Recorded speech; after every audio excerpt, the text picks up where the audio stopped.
Craftsman Days are here at Lowe's with big savings on the tools you need. Right now, get a free select tool when you buy the Craftsman V20 2-pack battery kit.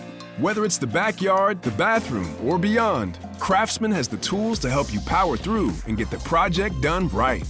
Because DIYing is unpredictable, but your tools shouldn't be. Shop Craftsman at Lowe's today. Valid through 6/18 while supplies last. Selection varies by location.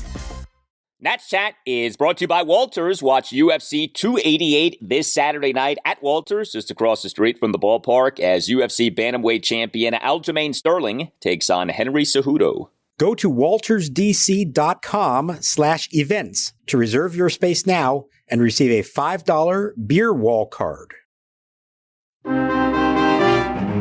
Swanson shaded in behind Smith, who leads off second. The go-ahead run in this 1-1 game. The 2-2 pitch. Swinging a line drive to right. That's going to be a base hit down the line. Headed home is Smith. Nationals will take the lead as Suzuki plays it into second. C.J. Abrams comes through. Clutch single.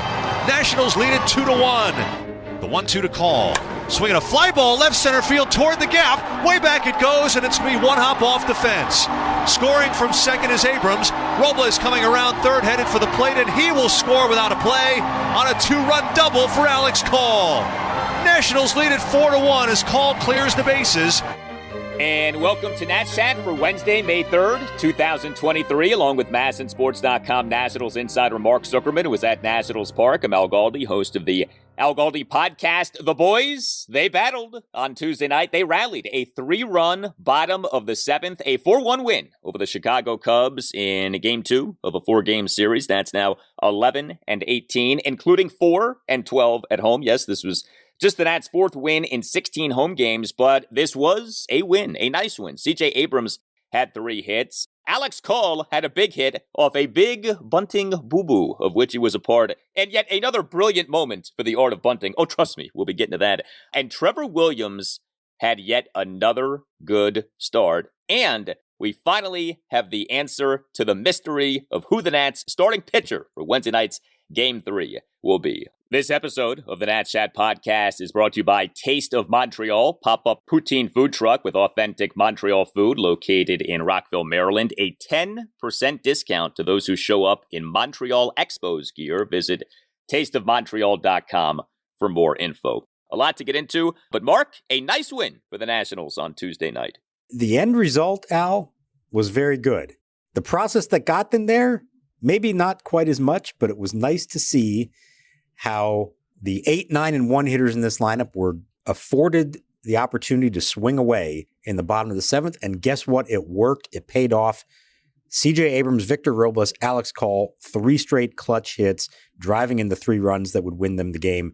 That was a very nice thing to see because the direction this game was headed, if those guys did not come through or if they were not given the opportunity to swing away, I think the tone of this podcast would be quite different. I know from your perspective, this may be one where they won the game and you still have a lot to rant and rave about, and I don't blame you for that, but I think the tone will be slightly different because they did come through there at the end.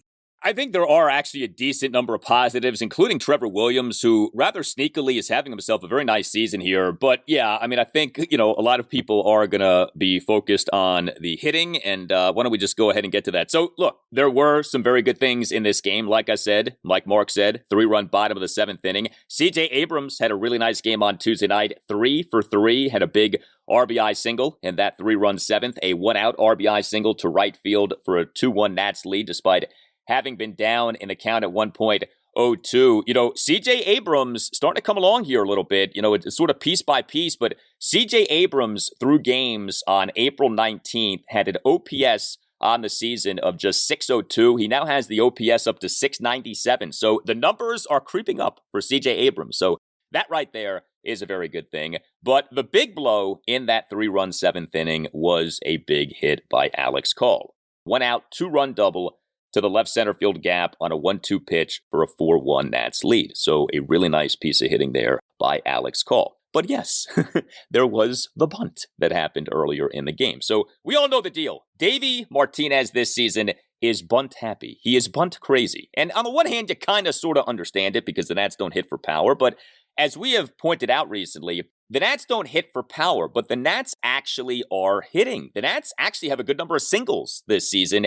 And so if you need a hit or if you're trying to score a run, bunting, which, almost always isn't the way to go anyway, with this team actually right now, you could argue especially isn't the way to go because this team is making contact and is actually generating a decent number of, singles. Alex Call, bottom of the fifth, runners at the corners, 1 out. Nats holding a 1-0 lead. Now the pitch, and a bunt try out in front of the plate, fielded by Barnhart. Abrams going back to third, throw there, and he is out on the tag by Wisdom. So Abrams didn't think he was going to be able to score on that bunt too close to the plate, and then hustled his way back to third. Barnhart throwing to third, the call is out, and we'll wait and see if the Nationals will challenge this call. Alex Call's bunt moved a few feet at most in front of home plate, and the play ended up being a disaster. Ended up being the latest fail for the Nats in a bunting situation. We got all kinds of tweets on this. You can always hit us up on Twitter at Nats_chat. The bunt. What'd you think? Well, I'm going to go back even further to the third inning when Abrams leads off with a single, and here comes Victor Robles. And I mean, you and I knew exactly what was going to happen. That's a guarantee. It's as if he was a pitcher coming up there. He puts down the bunt. It was not a good bunt, but thankfully for them, Trey Mancini at first base was looking ahead to make the throw before he actually had it and bobbled the ball, and everybody's safe. And they ultimately scored a run because of Garcia's RBI single. Now move ahead 2 innings to the fifth, and you've got first and third with 1 out. And I'm thinking to myself, okay, I think I have a sense what's probably going to happen here. And here's the thing. That wasn't Call's first bunt attempt. Like he had tried it earlier in the at-bat. So it's not like the Cubs were going to be surprised by this at all. I like squeeze plays in general when there's some element of surprise to it. If the infield's back, they're not expecting it. All you got to do is just get the ball down a little bit out in front of the plate, and it's almost always going to work. But in this case, the Cubs were ready for it. And then, of course, the bunt traveled, a couple of inches in front of the plate. Now, Abrams may have actually gotten back to third. I know they reviewed it. It was inconclusive, so they stuck with the original call. He did a nice job, I think, under the circumstances to almost get back. But I'm just thinking to myself here, why not give them a chance to swing away? Let Alex Call try to hit the ball in the air, something, by the way, he had done in his first at-bat. He ripped a line drive to the warning track in left field. See if he can get the runner in another way. Maybe you could actually have a big inning and not just settle for 1 run, which they clearly were playing for. So I particularly did not like it in that spot at that point in the game. They end up in a 1-1 game as this plays on, and then you get to the 7th, and we'll talk about that. I was just very glad to see that when the opportunity presented itself once again in the 7th, this time Dave said, no, you know what? I'm going to let those guys swing away. Let's see if we can score some runs here. So to me, I'm not going to give Davey Martinez credit for letting the guys swing away in the 7th inning. Like, that to me was the most obvious thing in the world, okay? There's a lesson that has to be learned here. And, I'm not one of these people who says, oh, Davey's so terrible. Davey's the worst manager. I see a lot of that on Twitter. I think so much of that gets overstated. I'm not saying he's the best manager in baseball, but I think people get way over the top with the criticism of this guy. At the same time, I don't get this fixation with the bunting. And, it's so funny, right? Because you think about Davey Martinez's background. He was Joe Maddon's right-hand man for years. First with the Tampa Bay Rays, then with the Chicago Cubs. Davey understands the analytics. He understands the numbers. Like, he's aware of this. He even kind of referenced this during his post-game press conference, talking about how you don't want to be giving away outs. I don't know why he keeps doing this. And I'd love to hear from him, like, honestly, you think this is the best way to go? And again, I get it. The Nats don't hit for a lot of power, but like, as we're taping this right now, and these numbers may change, given other results on Tuesday evening, but the Nats are 13th in the majors in team batting average. Like I said, they're getting hits, and specific to Call, he has been, relatively speaking, an offensive bright spot this season. He's doing a pretty good job. I mean, with Victor Robles, like, maybe you could say, hey, we've seen what he's been the last few years. Okay.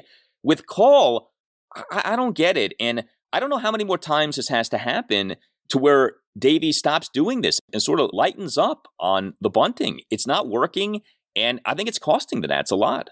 Yeah, so I think it's a reflection of who he has in the lineup, and it's a lack of faith and confidence in them to deliver. And on one hand, I can kind of understand that. We've seen this is not a team that's going to consistently deliver big hits like that. But at the same time, in the long run, you need to find out if these guys can do that, because if they're going to have any success in the long term, they have to be able to deliver hits in big moments.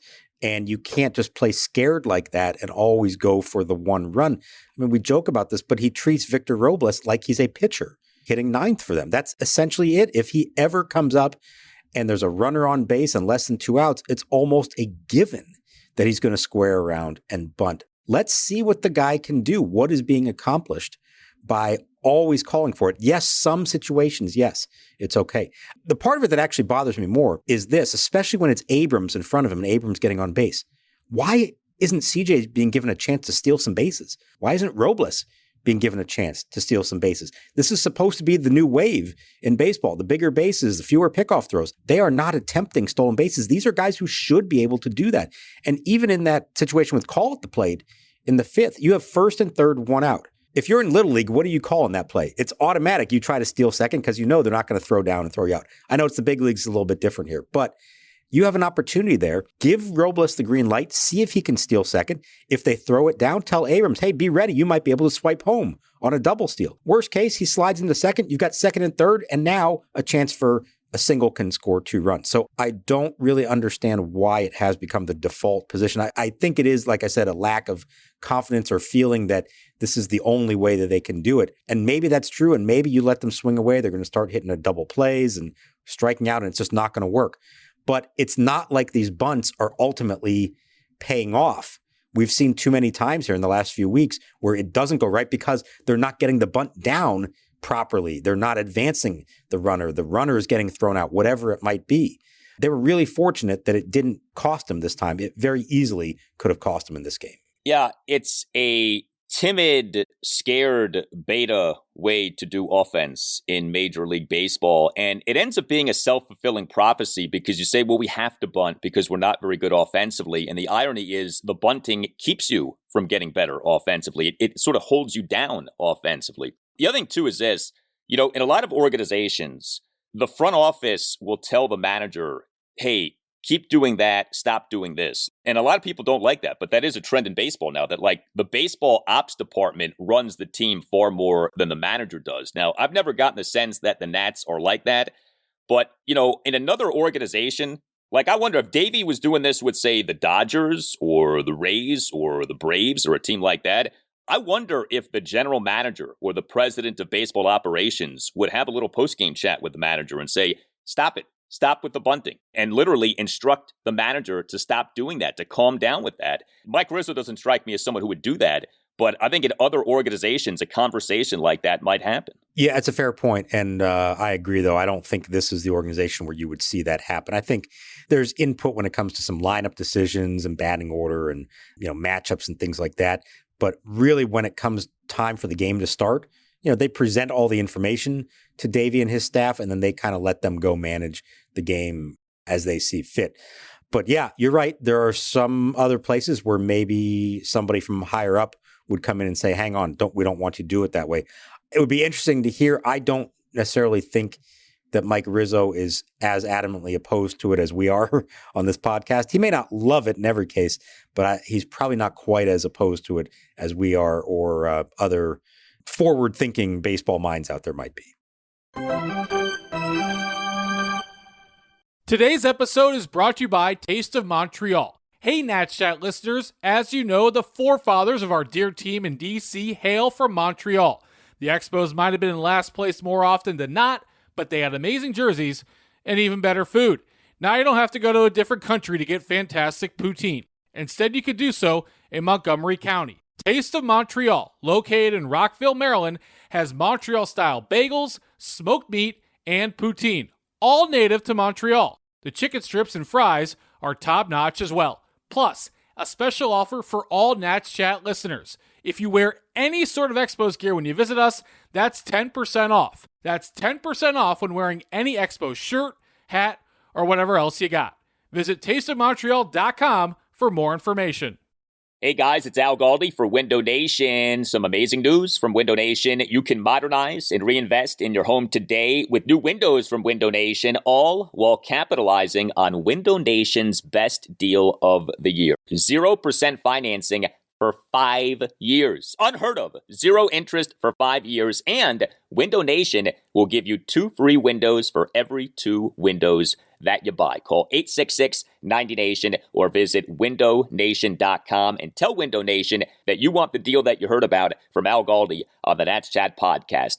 Protect and increase the value of your home today by taking advantage of this great offer. Again, 0% financing for 5 years and 2 free windows for every 2 windows that you buy. And by the way, that goes for any style of window from Window Nation, and there's no limit. Save thousands of dollars on your new windows and save money on energy bills, all while upgrading the look and feel of your home. 866-90-NATION or windownation.com. 866-90-NATION or windownation.com. And make sure that you tell Window Nation that Al Galdi sent you. Here it comes. Swinging a ground ball toward the middle. It's through. A base hit into right center field. Abrams scores. Digging for third is Call. He'll make it without a play. Luis Garcia drives in the game's first run with an RBI single. His 14th RBI. Nationals 1, Cubs nothing. Well, the Nats did win this game on Tuesday night, and there were a few other items offensively that popped up that were good. Luis Garcia had another big hit for the Nats. He was, again, the number 2 batter. He had an RBI single in a 1-run third, a 1-out first pitch RBI single up the middle for a 1-0 Nats lead. Victor Robles actually had 2 hits in the game. He went 2 for 2 with 2 singles. He in that 3-run 7th had a 1-out infield single to the left side of the infield. Dominic Smith had another hit, so maybe he is coming around. Smith in that 3-run 7th, a leadoff single through the right side of the infield despite having been down to the count at 1.12. Jeimer Candelario on Tuesday night had a double, bottom of the second, a 1-out double down the right field line despite having been down to the count at 1.02. And, the Nats end up winning this game despite Joey Meneses and Keibert Ruiz each going 0 for 4. I mean, Keibert in this game was your number 3 batter. Meneses was your number 4 batter. Meneses is hitless so far in this series. But the Nats do end up finding a way to win. Like you said, 8-9-1 gets it done for the Nats. And those guys are actually, at the moment, maybe their most productive hitters. I'm looking at the starting lineup, their updated OPS. I would not have guessed this at this moment. The OPS leader among their regulars is Victor Robles at 732. Second on the team, CJ Abrams at 697. Then Ruiz at 688 and Call at 682. Everybody in the lineup is under 700 except for Robles. Go figure, and he's the guy who gets asked to bunt the most out of them all. That's not going to be a winning formula for long if it stays that way. They do need Meneses, Ruiz, Candelario, Smith, Thomas to start doing more. But it is nice to know that you have guys at the bottom of the lineup who are capable of doing things offensively. We saw that here. We saw Alex Call deliver. And it was interesting on the big double by Call. He said it was the exact same situation as in the first inning. I mentioned he hit a ball hard earlier, line out to the warning track and left. It was on a slider with 2 strikes on him. He comes up in the 7th. It's a different pitcher at this point, but he gets a slider. He's got 2 strikes on him. And he put the same swing on it. He said he just managed to hit it a little bit more to the right and a little bit deeper to get it to fall. And it turned into such a clutch hit for him. But I thought it was interesting that he found himself in the exact same situation, exact same pitch, and he stuck with his approach, and it paid off for him in that spot. He's done a nice job for them. We've been talking about this. I don't know at what point you start to view him as anything more than a short-term answer as a 4th outfielder. Maybe he can be more than that. He's done a nice job, although he was kicking himself for not getting the bunt down because he does take pride in doing that. Well, here's something that's interesting / notable / surprising. So if I ask you which National starting pitcher has the best ERA so far, the answer, of course, is Josiah Gray. If I ask you which Nationals pitcher has the second best ERA among National starting pitchers so far, the answer isn't Mackenzie Gore. The answer is Trevor Williams, 341 versus Gore's 377. Trevor Williams is doing a really nice job for the Nats, and he on Tuesday night had another good outing. Heck, maybe / probably his best outing so far this season. Williams in this 4-1 win over the Cubs on Tuesday night, 5 1/3 scoreless innings. He gave up just 4 hits, a double and 3 singles. He issued a walk. He had 4 strikeouts. He threw 87 pitches, 55 strikes versus 32 balls. I think we get the deal with Trevor Williams. He's probably not someone who you want facing a lineup for a 3rd time in a game, but the guy is coming through. Remember, the Nats this past December signed Trevor Williams to a 2-year, $13 million contract. He is, know this, the biggest offseason acquisition from the Nats from a contractual standpoint, a 2-year, $13 million contract. But Trevor Williams now, 6 starts, ERA of 3.41, a whip of 123. He doesn't strike out a lot of guys. Dominant, he is not. And obviously, he does not possess the upside that a Mackenzie Gore has. This season is Trevor Williams' age 31 season. Heck, he's not even really a full-time starting pitcher. He's sort of alternated between starter and reliever.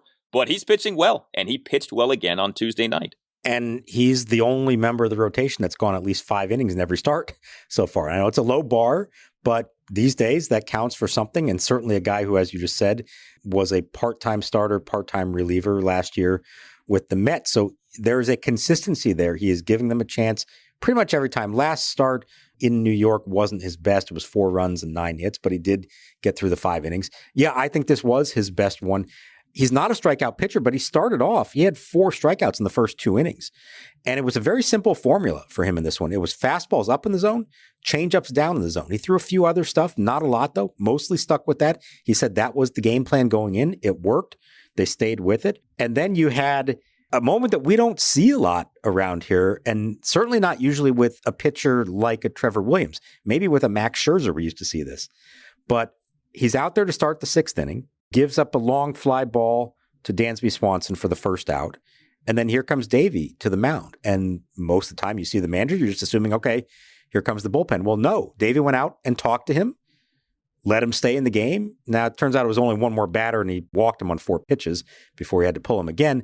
So that didn't exactly work out, but I did like that scene playing out, and a situation that we haven't seen here a lot in recent years, where Davey is going out there and he had not made up his mind. He wanted to find out, what did Trevor think? Did he have anything left in the tank? He said yes. He convinced him, and he stayed in. So I kind of like to see that. I know the result wasn't exactly what they were hoping for, but I like the expression of confidence there in a veteran starter who, as you said, has been one of their best so far this year. Well, he did well with the Mets last season, and I actually think there is something to, if you pitch well in New York, that's not easy because there is a pressure to pitching for the Mets and the Yankees that is maybe unlike any other pressure in baseball. New York is baseball obsessed. New York is so harsh on all of its athletes, but especially its baseball players. So if you do well in New York, as Williams did, and, for a Mets team that at least last regular season did well, I think there's something to that. Like there is, I would think, a mental toughness with a Trevor Williams that, maybe not every pitcher possesses. So you know where I stand on this, but I'm interested in where you think the organization stands on this. So the Nats don't have many viable, realistic trade chips this season. Trevor Williams is pitching well, and if he keeps this up, he is going to pitch himself into being a trade chip, whether that chip is cashed in by the Nats or not. Now, as I mentioned, he's on a 2-year contract, which sort of changes the landscape a little bit. Like, on the one hand, you could argue, well, that's reason for the Nats to keep him because, they could use a guy like this for next season. On the other hand, that would make him more appealing, you would think, to another team if he's pitching well and is under contract for next season. Forget about what I think, what anyone else thinks. What do you think Mike Rizzo thinks? Do you think that he views Trevor Williams as a trade chip, or do you think that Mike is more inclined to keep Trevor Williams? It's early May. We have a ways to go until the trade deadline. But if you're Mike Rizzo, you're thinking about these things. What do you think he is thinking about Trevor Williams? I think he is probably more inclined to think of him as an important part of this team next year. And I say that because think about what else they have rotation-wise. It looks like Josiah Gray, Mackenzie Gore are going to be a big part of this. You hope that Cade Cavalli returns from his Tommy John surgery and is a big part next year. Patrick Corbin will have 1 year left and be back. Beyond that, though, there's nobody else that you're really sure about. Maybe a Jackson Rutledge is ready. Maybe a Jake Irvin is ready to be a part of the rotation. We're going to find out on Wednesday, get a glimpse at that. But I think for now, I think they did give him that 2nd year because they understood the value of having some veteran stability there. And I know you say, well, wait, don't they have a guy named Patrick Corbin making a lot more money? Yeah, but we've seen how that has worked out. So I think he views him as a piece for next year. Now, we know with Rizzo, he's always going to listen to what's out there. And if somebody did make him an offer he couldn't refuse, then yeah, I could see it happening. I would think he's more likely to consider that, though, if by the time we get to late July, Gore and Gray are continuing to dominate and be healthy, and somebody else, whether it's Irvin, Adone, Rutledge, somebody else may be stepping up to the point that you say, okay, we think we do have enough pieces moving forward that we can do this. You still need 5 starters, no matter if you're good, bad, in the middle of the pack. You need guys to give you innings. And Trevor Williams, I do think, has value for that reason. That could make him value another team, sure. But I think the Nats see him as a piece of this, not just this year, but next year for those reasons. I think Trevor Williams and Hunter Harvey are really interesting trade chip conversations because with Hunter Harvey, I know he's been good, but to me, he is a ticking time bomb with his injury history. And the fact that he's pitching well is all the more reason to trade him as opposed to saying, well, he's a piece for the future. A, he's a reliever. All these relievers are impossible to trust. But B, with Harvey, man, and look, I hope the guy stays healthy for years, but his history is undeniable. So I think that's going to be really interesting is how the Nats play the Hunter Harvey card. Hey, are you a law firm partner stuck on an underperforming team while the rest of the competitors are spending big and winning big? Well, unlike Mackenzie Gore and Keipert Ruiz, you have options. You don't have to stay on your 60-win team. Nats Chat sponsor Mason Kalfis and his team specialize in placing partners and associates at medium-sized and large law firms in Washington, D.C. and across the country.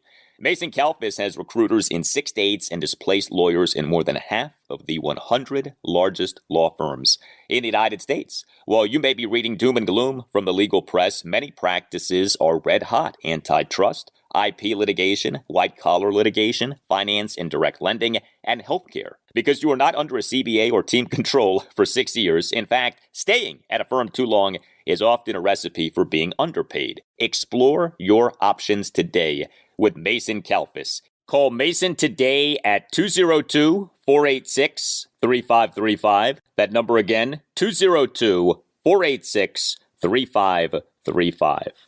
Hey, Nats Chat listeners, Tim Shovers here, producer of the podcast, to tell you about Game Time.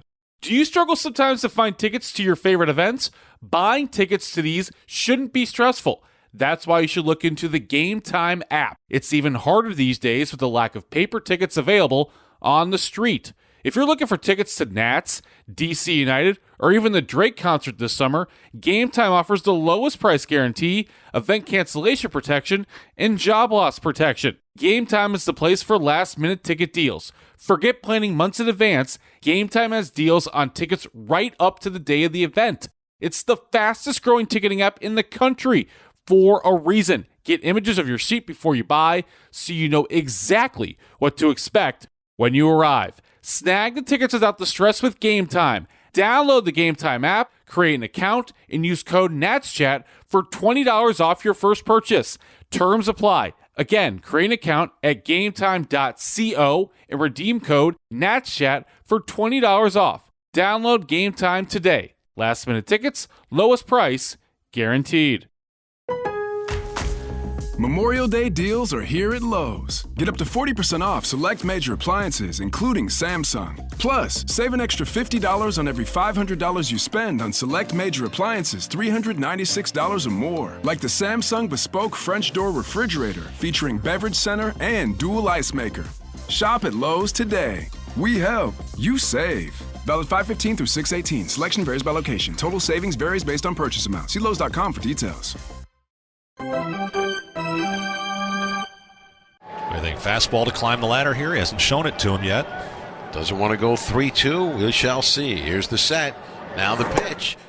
And there it is. In there. Strike three. Called a fastball at 98 miles an hour. But it was a knee-high fastball that locked up Wisdom, and the inning is over. Well, we did see Hunter Harvey on Tuesday night in what ended up being an ultimately effective game for the Nats bullpen, but an adventurous game for the Nats bullpen. So 4 relievers combined to allow 1 run in 3 2/3 innings. It wasn't always easy, though. Carl Edwards Jr. came into the game, top of the 6th, runner on first, 1 out. Nats nursing a 1-0 lead. He gave up a 1-out double to Cody Bellinger to right field on an 0-2 pitch, then issued an intentional walk of Seiya Suzuki to load the bases, but Edwards then retired 2 consecutive batters, including getting Trey Mancini to strike out swinging with the bases loaded and 1 out. Then Mason Thompson came into the game, and he didn't look so great. Top of the 7th, he faced 4 batters, got just 2 outs, including giving up a leadoff game-tying home run by Patrick Wisdom on a bomb to center field to tie the game at 1. Hunter Harvey came into the game, 1 1/3 scoreless innings, although he only threw 11 strikes versus 10 balls over 21 pitches. Gave up a single, gave up a walk, but ultimately was effective. And Kyle Finnegan tossed a scoreless top of the 9th inning. So not exactly smooth, but the bullpen ultimately did do a good job. Yeah, and I'm a little concerned about Thompson these back-to-back days or, coming off an outing like he was good the previous night. Not in this case, gave up a home run. I'll be interested to see moving forward. Is that a problem for them? Are they worried about him pitching the day after or 2 days after he goes multiple innings? I'm not sure. They did all, ultimately came through with pitches when they needed to. It's not always going to be that clean. And let's give the Cubs some credit. We said it the other night when they beat up on Mackenzie Gore that there's some good hitters in that lineup. So the fact that as a group, they held them down to 1 run, that's good stuff. But you did burn up all those guys in the A bullpen. We'll have to see on Wednesday who's available and who isn't. I get it. You're trying to win a game. You got to use your best weapons when you have them. But it was kind of like a good result, but not really a clean, dominant performance by the bullpen. Well, and to go back to what you were talking about with Trevor Williams, lobbying to stay in the game, I wonder how much of the bullpen was on Davey's mind of, yeah, you want to stay in the game, and I kind of want you to stay in the game because I don't want to keep burning up relievers. I mean, the Nats are still in this stretch of, playing a lot of games. You don't have a scheduled off day until a week from Thursday. So, yeah, I mean, you need fresh arms, and especially with Jake Irvin starting on Wednesday night, who knows how many relievers you'll have to use there. So, yes, the mystery has been solved. Jake Irvin will be the Nats starting pitcher for Game 3 against the Cubs on Wednesday night. The Nats, after their win on Tuesday night, announced having optioned Corey Abbott back to AAA Rochester off having recalled him from Rochester on Monday. So Jake Irvin will get the call. Jake Irvin, per MLB Pipeline, is the Nats' number 20 prospect. So he's not, like a highly touted prospect, but, he is someone in the Nats farm system. He has not had great results so far this season. Irvin for the Rochester Red Wings, 5 starts, an ERA of 5.64, a whip of 1.52. I guess just to put a bow on what we talked about on the last show, was this always the plan, or do you think that the plan changed in terms of who was supposed to start on Wednesday night? That's a great question. I don't have a definitive answer, but I kind of get the sense that this is maybe what they wanted to do all along, that they called up Corey Abbott 2 days in advance, not to hold him until they would need him to start, but because they felt like they needed more immediate help in the bullpen. Now, my only issue with it is I'm not sure why he was the guy for that, because it was 3 days after he had thrown 90-something pitches in a dominant start. I'm not sure why they didn't just call up a traditional reliever. They could have brought back Jordan Weems, who had just been up for the doubleheader, but you're allowed to make a move that quickly because it was for injury. They could have done that. They chose not to. The only thing I can think is that they didn't want to burn up options on anybody else, and they were okay doing that with Abbott. You're allowed 5 options a year now, for those who don't know. And, I don't think Corey Abbott's going to be up and down 5 times this year. You wouldn't think that. On one hand, I'm very interested and excited to see what Jake Irvin can do. And you could say, hey, they had their choice of some more experienced guys.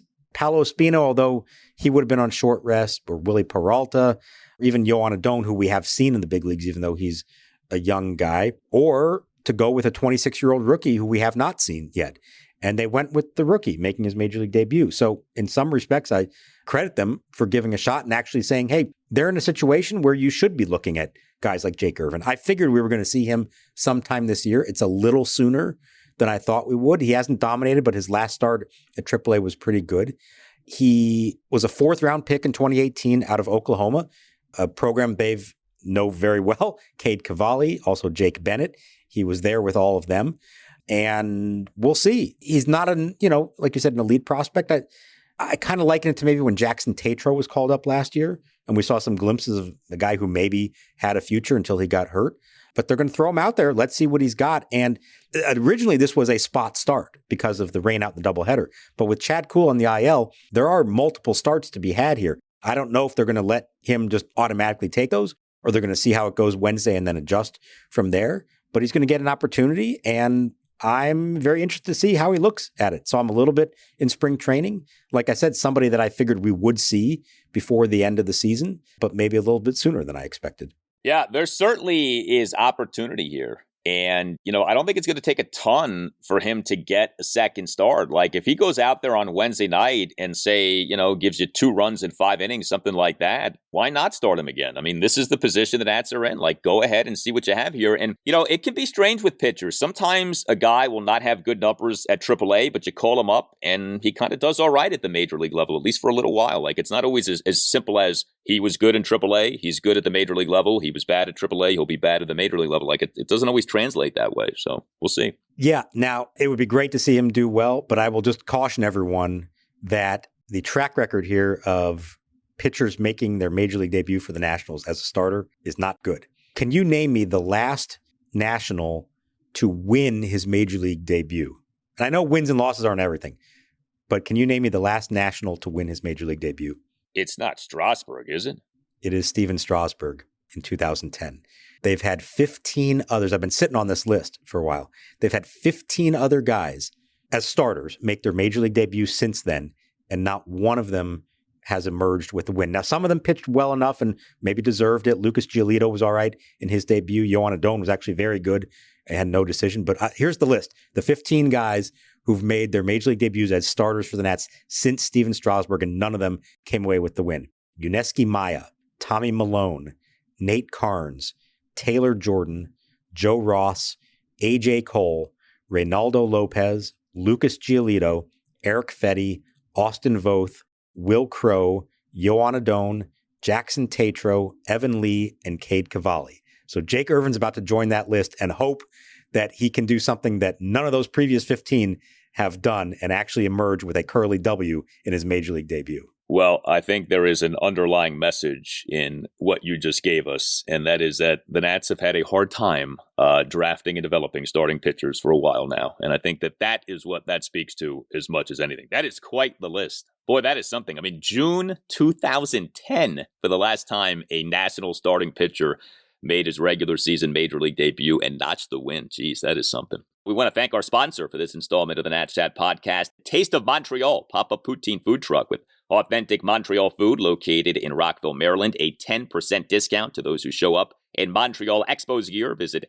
tasteofmontreal.com for more information. Check out our new website, natschatpodcast.com. You can listen to previous installments of the show. You can contact the show. You can also get yourself or someone who you know a Nats Chat podcast t-shirt. Mother's Day is coming up. What better way to say thank you to your mom by getting her a Nats Chat podcast t-shirt?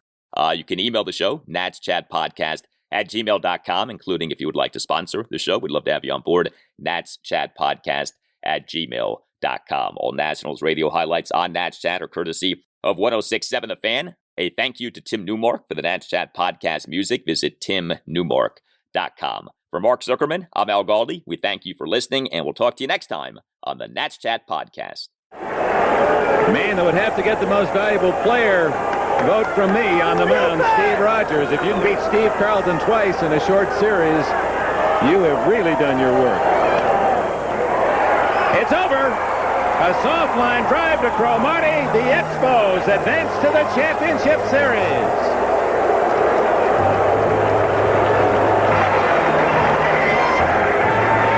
It's an interesting story. That man, Jim Fanning, age 54, out of the front office, takes over the ball club in September. And for the first time, a Canadian team will be in the fight for the National League pennant. And Fanning leading his mixture of youth and age down the stretch. Steve Rogers delivering today, shutting out the Phils and delivering a 2-run single in the process as Montreal wins the deciding 5th game. And here at Veterans Stadium, 47,384 were witness. They had their year in 1980, and although some of them booed the Expos' victory today,